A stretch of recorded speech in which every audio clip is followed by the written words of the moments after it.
चलिए, तो हम लोग व्यंजन संधि पढ़ रहे थे और व्यंजन संधि में रूल बहुत ज़्यादा होते हैं, जिसमें से हम 4 रूल के बारे में पढ़ लिए थे। ठीक है, 4 रूल जो है इसके पहले वाली क्लास में कवर कर लिया गया है। तो आज हम 5वें नियम से पढ़ेंगे। और एक चीज़ याद रखिएगा, मैक्सिमम रिवीजन करने की कोशिश करिए। जितना ज़्यादा रिवीजन करेंगे उतना बेहतर होगा आपके लिए। तो आज के नियम को पढ़ते हैं और शॉर्ट में, जैसे हम लोग इसके पहले की क्लासेस में नियम को शॉर्ट बना करके साइड में लिखते रहे हैं, वैसे लिखेंगे। ठीक है, तो नियम लिखा गया है, जब त का मिलन स से हो। ठीक है, त का मिलन किससे करना है? स से करना है। तो त को च, त को किस में बदल देंगे? त को बदल देंगे च में, और स को बदल देते हैं छ में।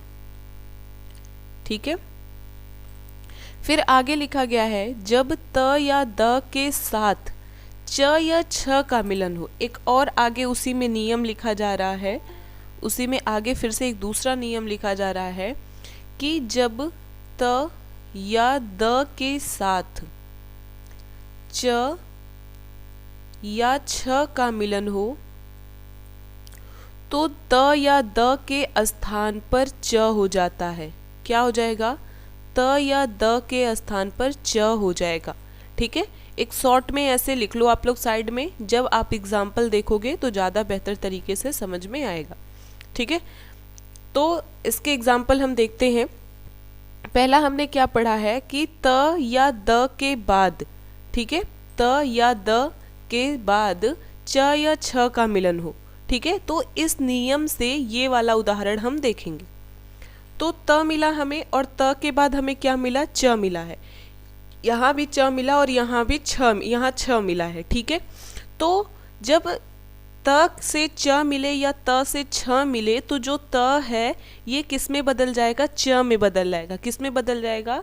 च में बदल जाएगा। तो उत धन चारण, तो त जब बदलेगा तो च में बदलेगा तो क्या हो जाएगा? उच्चारण हो जाएगा। ठीक है, इसी तरीके से उत धन छिन्न। ठीक है, और यहाँ पर जो त है ये बदल जाएगा, छ से मिलने पर च में बदल जाएगा, तो इसीलिए हो जाएगा उच्छिन्न। समझ में आया पहला नियम जो अभी हम लोगों ने पढ़ा इसको? और अगर इस नियम से देखें तो ये वाला उदाहरण यहाँ पर आपको समझ में आएगा। क्या लिखा है कि त के बाद अगर श आए, त के बाद तालव्य श आए तो त च में बदलेगा और श किस में बदलेगा? छ में बदलेगा। ठीक है, तो उत धन श्वास होता है, उत धन श्वास, तो त बदल गया च में, यहाँ आप देख सकते हो, और श बदल गया छ में। ठीक है, तो हो जाता है उच्छ्वास। क्या हो जाता है? उच्छ्वास होता है। उत धन शिष्ट, क्या लिखा गया है? उत धन शिष्ट लिखा गया है ना। तो त किस में बदलेगा? त को लिखेंगे हम च और स को बदलेंगे छ में। ठीक है, अब देखो, तो ऊ हमने लिखा, च आधा है, च आधा लिखेंगे और स को छ में लिखेंगे, लेकिन स पे मात्रा थी ई की तो हम इस पे मात्रा लगा देंगे और बाकी बचे शब्दों को उतार लेंगे, तो हो जाएगा उच्छिष्ट। ठीक है, उत्धन शिष्ट, लेकिन इसका जब हम संधि करेंगे तो उच्छिष्ट हो जाएगा। ठीक है, सतधन शास्त्र तो हो जाता है सच्छास्त्र। क्या हो जाएगा? सच्छास्त्र हो जाता है। ठीक है, चलिए, तो इस नियम से इस तरीके से आपको शायद समझ में आ गया होगा। शॉर्ट नोट बनाने का तरीका है कि आप ये वाला नियम ऐसे लिख लीजिए पहले, और नियम के आगे, उसी नियम के आगे एक एग्जाम्पल लिख लिया करिए। ठीक है, चलिए नेक्स्ट स्लाइड पे आ जाते हैं। अगला जहाँ पर हम पढ़ेंगे छठा नियम। ठीक है, व्यंजन संधि का छठा नियम पढ़ेंगे। तो इसमें क्या लिखा गया है कि त या द के साथ ज या झ का मिलन हो तो, ठीक है, त या द जो है ये ज में बदल जाता है। अभी हमने इसी से रिलेटेड एक नियम पढ़ा था कि त या द के बाद च या छ, ठीक है, च वर्ग का पहला और दूसरा मिल रहा था, तो त जो है या द जो भी आता वो किस में बदलेगा? च में बदलेगा। लेकिन अब इसी नियम को आगे बढ़ा करके लिखा गया है कि जब त या द के बाद ज या फिर क्या आए, झ आए। उसमें हमने च और छ पढ़ा था, च छ, अब क्या पढ़ेंगे, ज झ, ज झ आए तो त या द किस में बदल जाएगा, त या द जो है ये ज में बदल जाएगा। ठीक है, नियम आपको बहुत अच्छे तरीके से पता नहीं होगा, लेकिन उदाहरण देख करके आप बड़े आसानी से इसका नियम जान सकते हैं। जैसे हम लिखते हैं सज्जन, लेकिन सज्जन का जो विच्छेद होता है वो क्या होता है, सत धन जन, और ज आने से त जो है वो किस में बदल गया है, ज में बदल गया है। इसी तरीके से बृहत धन झंकार, तो झ आने से त किस में बदल जाएगा, ज में बदल जाएगा, तो हो जाएगा बृहत झंकार।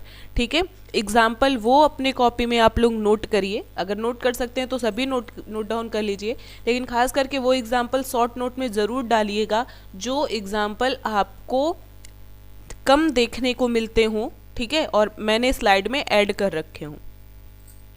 तो एक बार बता देंगे कि क्या दोनों पांचवा और छठा नियम सबके समझ में आ गया। तो अगले स्लाइड पे चलते हैं, सबके समझ में आ गया है, अच्छी बात है। सातवां नियम देखेंगे।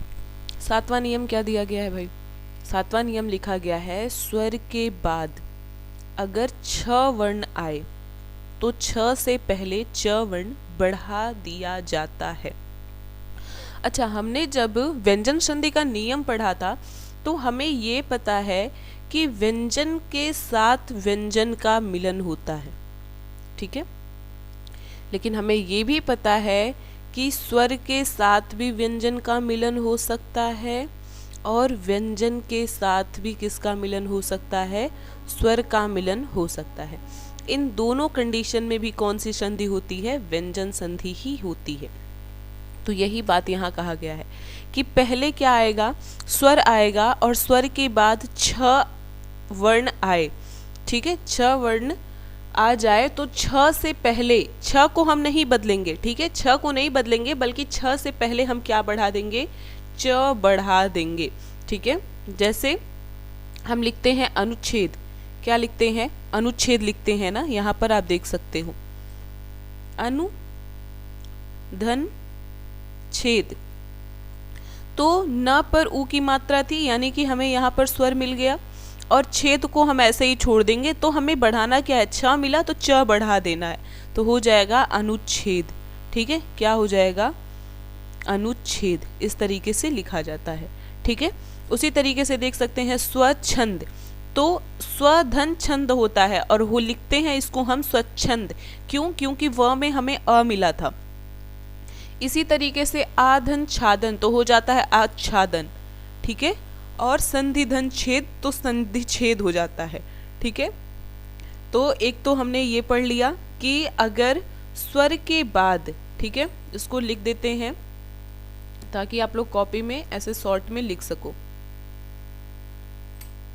क्या था, स्वर के बाद छ आए तो, ठीक है, छ से पहले हम क्या बढ़ा देंगे, च बढ़ा देंगे। ठीक है, च बढ़ा देंगे। ये नियम से हमारा ये दूसरा वाला उदाहरण हो गया। आगे पढ़ते हैं, फिर आगे लिखा गया है त या द के साथ ट या ठ मिलने पर। अच्छा, इसके पहले हमने पढ़ा था त या द के साथ च या छ मिलने पर। ठीक है, जो त या द है ये किस में बदल जाता है, च में बदल जाता है। एक हमने ये पढ़ा था। अच्छा, जब मैं नियम कोई रिपीट करती हूँ ना, तो आप लोग भी साथ में उसे रिवाइज किया करो कि हाँ ये पढ़ाया गया है, या अभी याद नहीं है तो कॉपी पलट लिया करो, पेज आप लोग भी। ठीक है, फिर इसी के साथ हमने इसके पहले एक और नियम पढ़ा था कि त या द के बाद ज या झ आए तो त या द किस में बदल जाता है, ज में बदल जाता है। अभी हमने जस्ट इसके पहले ये दोनों नियम पढ़ा, ठीक है, जिसमें मैंने सज्जन का उदाहरण यहाँ पर आपको दिया था। तो उसी नियम से आगे एक और नियम लिखा जा रहा है त और द के लिए। ठीक है, क्या लिखा जा रहा है उसको यहाँ पर शॉर्ट में लिखेंगे। इसको इरेज कर दिया जाए।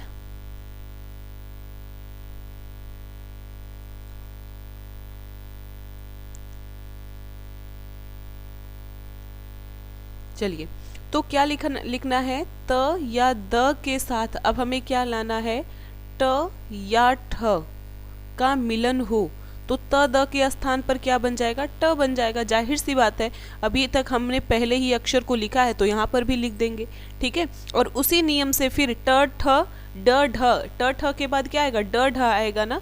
फिर वही नियम हमको यहाँ पे फॉलो करना है। त या द के बाद अगर हमें क्या मिले, ड मिले या ढ मिले, तो त द के स्थान पर क्या हो जाएगा, जल्दी से आप लोग सोच लो अपने मन में। तो त द किस में बदल जाएगा, ड में बदल जाएगा, ठीक है। और ये ध्यान दीजिएगा, ये इसमें नहीं बदलेगा, ये क्या है, ये ड है, ठीक है। हम सड़क लिखते हैं तब ये लिखते हैं, लेकिन ये ड से डलिया, ड से डलिया में ये कन्वर्ट होगा, ठीक है। ये चीज़ याद रखिएगा, इसमें कन्वर्ट होगा, इसमें नहीं कन्वर्ट होगा। हमने इसके 3 रूप दे रखे हैं। ये क्या है, ये अंगा है, ये क्या है, डस डलिया, और ये क्या है, ड है, ठीक है। हम इसका उच्चारण र की तरह करते हैं, ठीक है।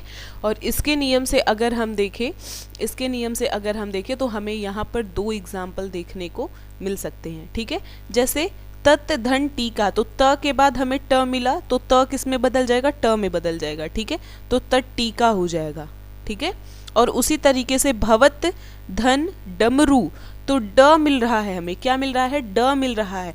तो त जो है ये किस में बदलेगा, ड में बदलेगा, तो भवत डमरू हो जाएगा, ठीक है। क्या हो जाएगा, भवट डमरू हो जाएगा। शॉर्ट में एग्जाम्पल लिखिए, और शॉर्ट मतलब एक एग्जाम्पल लिखिए, शॉर्ट में रूल लिखिए, ठीक है। ये चलते हैं नेक्स्ट स्लाइड पे चलते हैं, 8वां नियम पढ़ेंगे। 8वां नियम क्या दिया गया है, म के बाद क से लेकर म तक कोई व्यंजन आए तो म अनुस्वार में बदल जाता है। अच्छा, ये नियम हम लोगों ने कल पढ़ लिया था, अगर आपको याद हो तो, ठीक है। ये नियम कल हम लोगों ने पढ़ लिया था। फिर आगे क्या दिया गया है, त या द के साथ ल का मिलन होने पर त द जो है वो ल में बन जाता है, ठीक।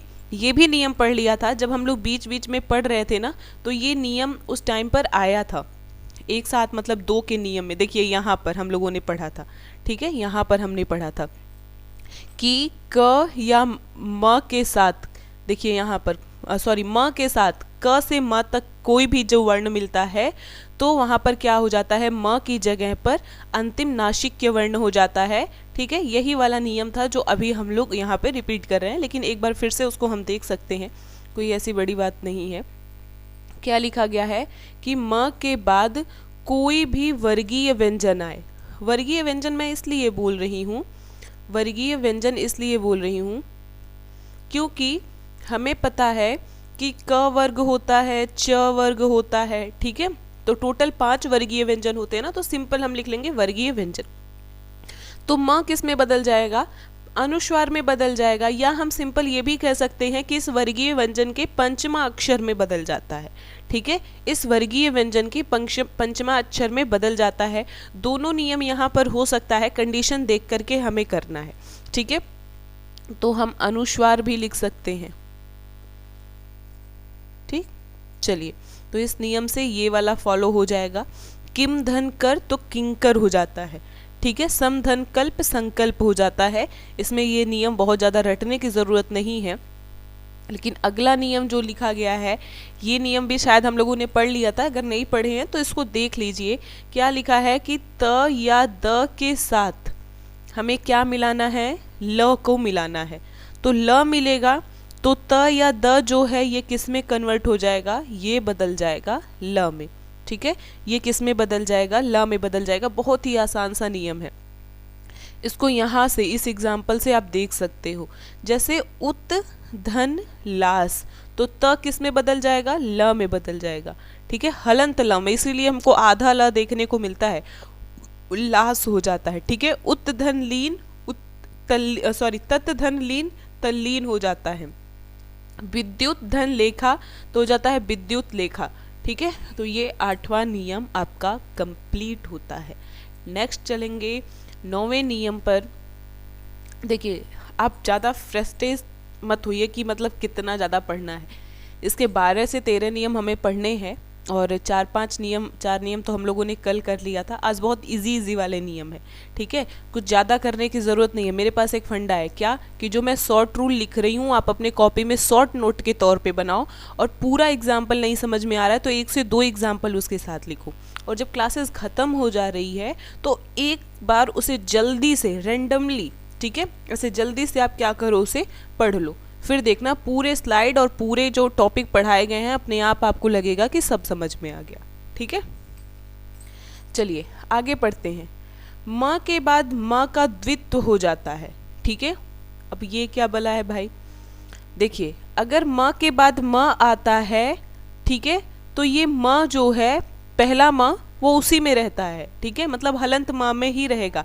ये भी नियम कल हम लोगों ने पढ़ा था कि जब प वर्ग आएगा इसी वर्ग में ही ये वाला जो हम लोगों ने किया ना, इसी में ही प वर्ग भी तो हमें देखने को मिलता है, ठीक है। तो प वर्ग में प फ ब भ म लास्ट में आएगा, तो म से जब म का मिलन होगा ना तो पहला वाला म जो है वो अपने पंचमाक्षर, प वर्ग का पंचमाक्षर म ही तो होता है, तो इस कंडीशन में जो पहला म है वो म में ही बदलता है। सिंपल सी यही बात को लिखा गया है। जैसे ये वाला एग्जाम्पल आप देख सकते हैं, सम धन मति, ध्यान से इसको देखिएगा, अपने आप समझ में आएगा। तो हमने पढ़ा था कि म के बाद अगर कोई वर्गीय व्यंजन आए, वर्गीय व्यंजन म है बिल्कुल, किस वर्ग का है ये, प वर्ग का। प वर्ग का पंचमा अक्षर क्या होता है, म ही होता है, तो म किस में बदलेगा, म में ही बदल जाएगा, ठीक है।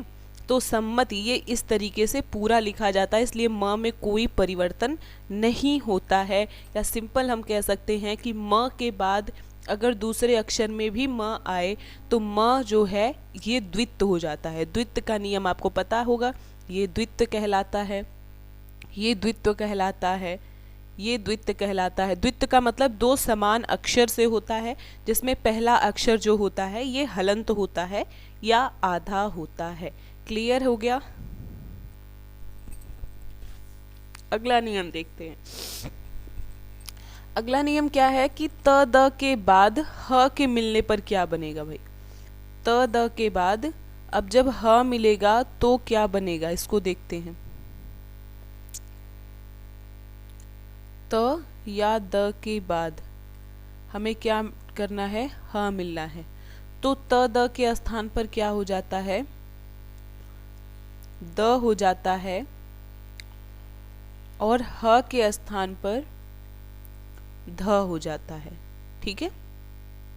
यहाँ पर देख सकते हैं उत धन हार, ठीक है, पूरा बड़ा बड़ा अक्षर में लिखेंगे ताकि आपको समझ में आए। उत धन हार, तो त को हमें किस में बदल देना है, द में। ह को किस में बदल देना है, ध में, ठीक है। तो ध लिख दिए, और ध पर यहाँ पे ह की मात्रा है तो यहाँ पर भी ह की मात्रा लगा देंगे और र लिख देंगे, और उ को यहाँ पे उतार देंगे। तो यानी कि ये क्या लिख दिए, उद धन धार, ठीक है, उद धन धार लिख दिए ना। तो अब इसको लिखने का जो सही तरीका होता है ये इस तरीके से होता है, मतलब हम कह सकते हैं द आधा रहता है और ध पूरा रहता है, लेकिन बनाते इस तरीके से है तो उद्धार होता है, ठीक है। क्या होता है, उद्धार। अगर बहुत सारे बच्चों से पूछ लिया जाए कि इसमें द आधा है या फिर ध आधा है, तो हर बच्चे का यही जवाब आएगा कि इसमें ध आधा है, लेकिन ऐसा नहीं है, ध इसमें क्या है, पूरा है, ठीक है, ध पूरा है। और हमारा कौन सा अक्षर आधा है, द आधा होता है, ठीक है। क्लियर है, बिल्कुल। जैसे प्रश्न में अगर पूछ लेते हैं कि प्रश्न में प आधा है या र आधा है, तो किसी भी बच्चे में, मतलब मैक्सिमम बच्चों के जवाब जो होते हैं वो गलत हो जाते हैं, ठीक है। चलो एक बार आप लोग सोच लो क्या सही होगा, प आधा है या र आधा है। इसमें प क्या हो जाएगा, आधा है, र पूरा है। Very good. क्योंकि हम पढ़ते हैं प्र, र हम लंबा खींच रहे हैं ना, उच्चारण जब आप करोगे ना अपने आप क्लियर हो जाएगा कि क्या सही हो रहा है, ठीक है। चलिए नेक्स्ट स्लाइड पे आ जाते हैं। अगले स्लाइड पे 10वां नियम पढ़ेंगे। 10वां नियम भाई क्या दिया गया है, इतना नियम दिए हुए हैं, 10 फिर 11 फिर 12 फिर 13 फिर विसर्ग संधि। 10वां नियम है म के बाद र य र ल व लिख लेते हैं इसको अंतस्थ। स श स ह उस्म में से कोई व्यंजन आने पर म का अनुस्वार हो जाता है। कल हम लोगों ने ये पढ़ा था, ठीक है, ये नियम कल हम लोगों ने पढ़ा था। एक बार आप लोग कॉपी पलटोगे तो अपने आप ये समझ में आ जाएगा, ठीक है। यहाँ पर शायद हम लोगों ने पढ़ा था, हाँ, यहाँ पर देखो लिखा है कि जब म के बाद क्या है, य र ल व यानी कि अंतस्थ स स स आए, स स ह आए, तो यानी कि हम कह सकते हैं उस्म, ठीक है। तो म का क्या हो जाता है, म की जगह पर अनुस्वार हो जाता है। कल ये नियम हम लोगों ने पढ़ा था, ये नियम यहाँ पर दोबारा लिखा गया है, बट कोई नहीं, एक बार उसका रिवीजन हो गया, समझ लो, ठीक है। तो नियम लिखने की ज़रूरत नहीं है, अगर आप लोग लिखे हो तो रिवाइज कर लो। सिंपल कि म के बाद अगर अंतस्थ आएगा या फिर उष्म व्यंजन आएगा तो म के स्थान पर क्या हो जाता है, अनुस्वार हो जाता है। नियम आप देख सकते हो, सम धन विधान। तो म हमें मिला ना, और यहाँ पे क्या मिला है, व क्या है, अंतस्थ व्यंजन है। तो म किस में बदल जाएगा, अनुस्वार में। अनुस्वार कहने का मतलब ऊपर जा करके छोटी सी बिंदी में बदलेगा, ठीक है। सम धन सार संसार, क्योंकि हमें यहाँ पर मिला उस्म व्यंजन, ठीक है। सम धन रक्षण संरक्षण, यहाँ पर हमें क्या मिला, र मिला है, यानी कि हमें अंतस्थ व्यंजन मिला। तो म किस में बदल जाएगा, अनुस्वार में बदल जाएगा, ठीक है। तो इस नियम को छोड़ते हैं, रिवीजन हो गया इस नियम का। अगले नियम को देखते हैं। अगला नियम दिया गया है कि त द के बाद श के मिलने पर त द की जगह पर च तथा श की जगह पर छ हो जाता है। अभी शायद यही नियम सेम हम लोगों ने पढ़ा था, ठीक है। एक बार रिमाइंड करो, अभी यही नियम हम लोगों ने पढ़ा था, इसके पहले देख लिया जाए। एक मिनट, यहाँ पर हम लोगों ने पढ़ा था, ठीक है। त द के बाद क्या मिलना है, स मिलना है, ठीक है, श मिलेगा। तो क्या पढ़ा था हमने, त द के बाद जब स मिलेगा तो जो हमारा त है, ठीक है, जो त है वो किस में बदल जाएगा, च में बदल जाएगा, और श किस में बदल जाएगा, स बदल जाएगा छ में, ठीक है। तो इसको भी लिखना नहीं है, सिर्फ ये सब नियम क्या हो जा रहा है, एक बार रिवाइज हो जा रहा है, ठीक है। त या द के बाद स मिलने पर त द बदल जाएगा च में और श बदल जाएगा छ में, ठीक है। जैसे उत धन श्वास उच्छ्वास अभी पढ़े थे हम लोग। सरत धन शसी, तो त किस में बदलेगा, च में, और स जो है तालव्य श जो है ये बदल जाएगा छ में, तो सरच्छसी हो जाता है। क्या हो जाता है, सरच्छसी हो जाता है, ठीक है। तो ये क्या करने वाला, रिवाइज करने वाला एक तरीके से हम कह सकते हैं नियम था, इसको कुछ लिखना एक्स्ट्रा नहीं है। नेक्स्ट स्लाइड पे चलते हैं। चलो भाई, तो ये नियम देख लेते हैं। क्या लिखा गया है कि री र श से परे न या ड़ हो जाता है। अच्छा, ये नियम मुझे समझ नहीं आ रहा है, एक मिनट आप वेट कर लो, मैं पहले पढ़ लूँ फिर समझाती हूँ। चलिए यहाँ पर थोड़ा ध्यान देंगे, ये नियम भी एक बार हमें सिर्फ रिवाइज करने के लिए यहाँ पर हो गया है कि अगर हमें स्वर के साथ क्या मिले, छ मिले, तो स्वर के साथ छ के बीच में च आ जाता है, ठीक है। अभी हम लोगों ने पढ़ा था जैसे अनुच्छेद, तो यहाँ पर अभी यही सेम एग्जाम्पल मैंने इसके पहले समझाया था। यहाँ पर ऊ मिला है और यहाँ पर छेद लिखा गया है। क्या लिखा है, छेद लिखा है, तो इनके बीच में क्या बढ़ जाएगा, च बढ़ जाएगा, ठीक है। तो ये जो मैं इसको रेड कलर से जो मैं अंडरलाइन कर रही हूँ, ये सिर्फ रिवाइज करने के लिए है, इसे अपने कॉपी में आपको नोट नहीं करना है। लेकिन इसके ऊपर वाला जो नियम लिखा गया है ये हम देखते हैं, क्योंकि ये आपके लिए ज़रूरी है, ठीक है। क्या लिखा गया है कि री र स से परे न का ड़ हो जाता है, यानी कि हम कह सकते हैं यदि री हो, र हो, श हो और इनके साथ न आए, क्या आए, न आए, ठीक, तो री र स क्या कहा जा रहा है, री र स के होने पर न का जो होता है ये न बदल जाता है ड़ में। न किस में बदल जाता है, ड़ में बदल जाता है। ठीक है, आगे देखिए क्या लिखा गया है। परंतु च वर्ग, ट वर्ग, त वर्ग, श का स और श का व्याधान होने पर न का ड़ नहीं होता है। ठीक है, यदि च वर्ग आता है, ट वर्ग आता है, त वर्ग आता है या फिर श या स आता है, ठीक है, तो जो न है वो ड़ में नहीं बदलता है। अब नहीं बदलता है वाला कॉन्सेप्ट छोड़ते हैं, पहले जो बदलता है उसे हम देखते हैं। जैसे यहाँ पर लिखा गया है र, ठीक है, तो र के बाद न आएगा तो न किस में बदल जाएगा, ड़ में। जैसे परिधन नाम, तो क्या हो जाता है, परिणाम, क्योंकि र के बाद न आया है तो न किस में बदल जाएगा, ड़ में बदल जाएगा। ठीक है, यहाँ पे देखिए प्रधन मान, तो प्रमाण यहाँ पर। अब आप सोचोगे मैम न तो लास्ट में है, यहाँ पर न पहले था तो इसलिए ये ड़ में बदला था। ये हिंदी का एक अपवाद है कि र के बाद, र री या स के बाद दूसरे शब्द में अगर हमें न पहले, बीच में या बाद में कहीं भी मिले तो वो किस में बदल जाएगा, ड़ में बदल जाएगा। ठीक है, क्लियर है। तो 12वें नंबर का नियम क्या कह रहा है कि स से पहले अ आ से कोई भिन्न स्वर आए तो स का श हो जाता है। ठीक है, मतलब स लिखा है और स से पहले अ आ को छोड़ करके, ठीक है, अ आ नहीं आना चाहिए, अ या फिर आ, इनको छोड़ करके कोई स्वर आए तो स किस में बदल जाएगा, स बदल जाएगा श में। ठीक है,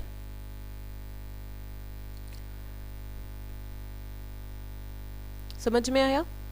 तो इस तरीके से देख सकते हैं वी धन सम, तो हमें यहाँ पर क्या मिला, यहाँ पर हमें मिला ई। ठीक है, यहाँ पर ई मिला तो शम, स आया, स किस में बदल गया, श में। ठीक, उसी तरीके से नीचे भी दे सकते हैं, और भी एग्जाम्पल लिखे गए हैं। ये अगर आप सोचेंगे तो बहुत ज़्यादा फंस जाएंगे। ठीक है, विषम हो गया। नी धन सिद्ध, तो नी लिखा है, ई हमें मिला, स के पहले हमें क्या मिला, ई मिल गया है, तो क्या हो जाएगा, श किस में बदल जाएगा, मूर्धन निशा में, हो जाएगा निषिद्ध। अभिधन शेख, अभिषेक। ठीक है, ठीक है, तो फिर एक और एग्जाम्पल देख लेते हैं, अनुधन संग, अनुषंग। लेकिन ये जो दिए गए हैं एग्जाम्पल ना आपको, अगर ये संधि करने के लिए आ जाएं तब तो इजी है आपके लिए कि आप संधि तुरंत फटाक से कर लेते हो। जैसे दे दिया जाए कि अभी और शेख का सही संधि है, तो संधि हमें पता है अभिषेक कैसे लिखा जाता है, तो हम फटाक से इसको सही कर देंगे। लेकिन हमारे साथ कभी ये थोड़ा सा टफ हो जाता है। अगर लिख दिया जाए अभिधन सिक्त और बोल दे कि इसका सही विच्छेद क्या है, ठीक है, जब पूछ ले विच्छेद क्या है, तब हमारे माइंड में थोड़ा सा क्या होने वाला है, कंफ्यूजन होने वाला है। क्यों? क्योंकि हमने क्या पढ़ा था, हमने तो पढ़ा था भैया किस तरीके से इसे जोड़ा जाता है, एग्जाम्पल पढ़ के आए थे, लेकिन नियम अब यहाँ पे हमें फॉलो करना पड़ता है जब विच्छेद बनाना होता है। ठीक है, लेकिन अगर आप मैक्सिमम क्वेश्चन सॉल्व करोगे ना तो ये ऑटोमेटिक आपको समझ में आ जाता है, थोड़ा कम दुख होता है। चलो एक लास्ट नियम पढ़ लेते हैं, इस नियम के बाद खत्म हो जाएगा आपका व्यंजन संधि और फिर स्टार्ट होगा विसर्ग संधि।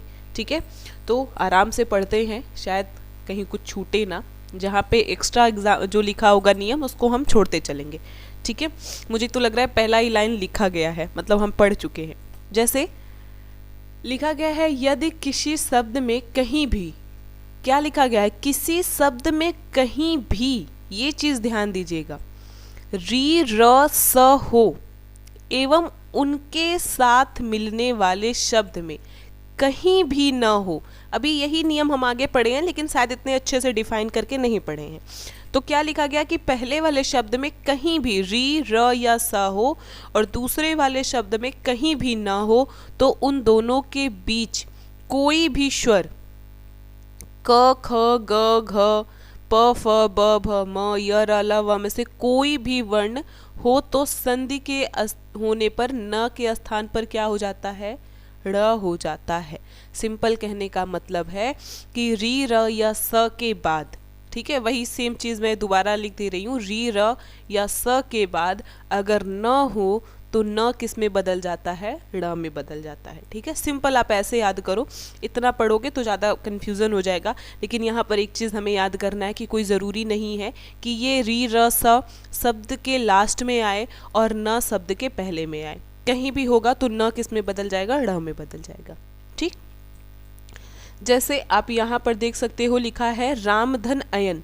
क्या लिखा है, रामधन अयन, तो न लिखा है ना, और यहाँ पे क्या लिखा है, म लिखा है। लेकिन हमने क्या पढ़ा है कि र कहीं भी हो तो र तो हमें कहीं भी मिल गया, पहले ही मिल गया, तो रामधन अयन लिखने से रामायण हो जाता है। ठीक है, समझ में आ गया।